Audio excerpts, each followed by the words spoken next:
दोस्तों आज हम लोग देखने वाले हैं इलेक्ट्रोकेमिस्ट्री के सारे फार्मूलास और ग्राफ।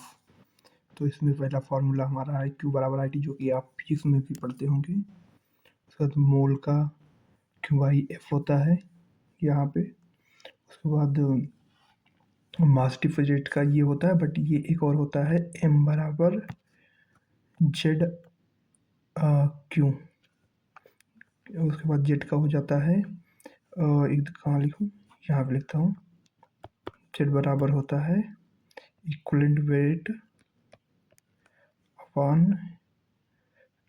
एफ, मतलब ये जो फैराडे है 96,500, यही फैराड।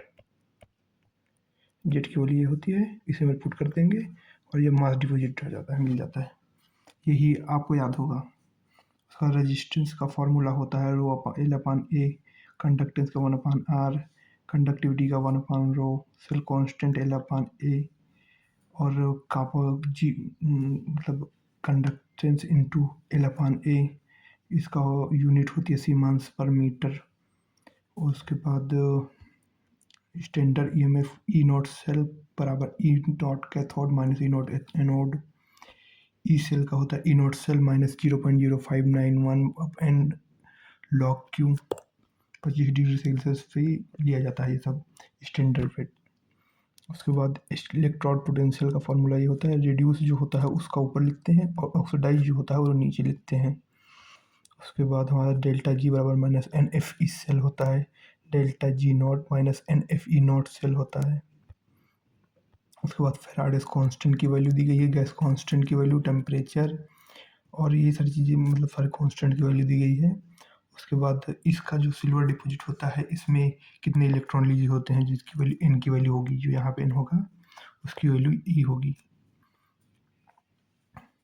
कितने इलेक्ट्रॉन निकल रहे हैं वही है। उसके बाद यही सारी चीज़ें। उसके बाद परसेंटेज एफिशिएंसी फार्मूला होता है एक्चुअल मास बटा थ्योरेटिकल मास, और सब्सटेंस लिबरेटेड। सब्सटेंस लिबरेटेड मतलब वही फार्मूला है, इसी को जो मैंने बताया वही है, इसको इस फॉर्मेट में लिखा गया है। और एनोड पे ऑक्सीडेशन होता है, कैथोड पे रिडक्शन होता है, galvanic cell chemical to electrical energy convert होता है, इलेक्ट्रोलाइटिक सेल जो होता है electrical to chemical energy convert होता है। इलेक्ट्रॉन फ्लो एनोड से कैथोड की तरफ होता है, साल्ट ब्रिज मेंटेन न्यूट्रलाइज कर देता है। Galvanic cell cathode is positive होता है, कैथोड पॉजिटिव होता है गैल्वेनिक सेल में, और एनोड निगेटिव।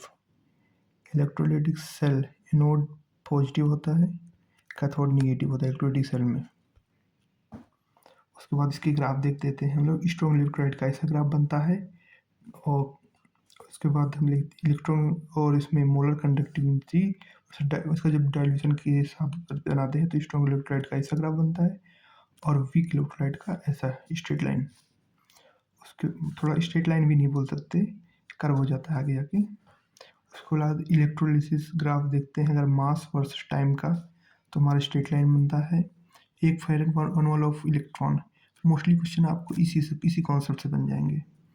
वन फैराडे की वैल्यू इतनी होती है, 1 एम्पियर के ये फॉर एन इलेक्ट्रॉन, मतलब वही सारी चीज़ें जो रिपीट हो रही हैं अभी। इनफाइनाइट डाइल्यूशन के लिए हम लोग लैम्डा नॉट एम लिखते हैं। ओके, हमारे पास इतना ही था, और ये कोलराउज लॉ बचा है। इसमें लैम्डा पॉजिटिव और लैम्डा नेगेटिव, जैसे NaCl है तो NaCl जब टूटेगा Na पॉजिटिव और Cl निगेटिव, तो इसके लिए लैम्डा पॉजिटिव आएगा और इसके लिए लैम्डा निगेटिव, वही है lambda naught m molarity. Okay, और मैंने कुछ छोड़ा तो नहीं है। लैम्डा एम बराबर के, ये छोटा था। Molar conductivity kappa into 1000/m होता है, और इक्विवेलेंट के लिए कापा इंटू 1000/n होता है।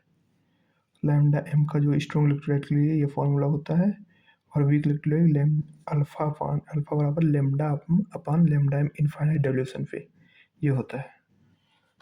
ओके, और बाकी तो मैंने कंप्लीट कर दिया सब कुछ। इक्विलिब्रियम में क्यू की वैल्यू के हो जाती है, इक्विलिब्रियम कांस्टेंट। ओके, हमारा पूरा फॉर्मूलाज हो गए हैं, बस इसमें इतना ही था। Thank you.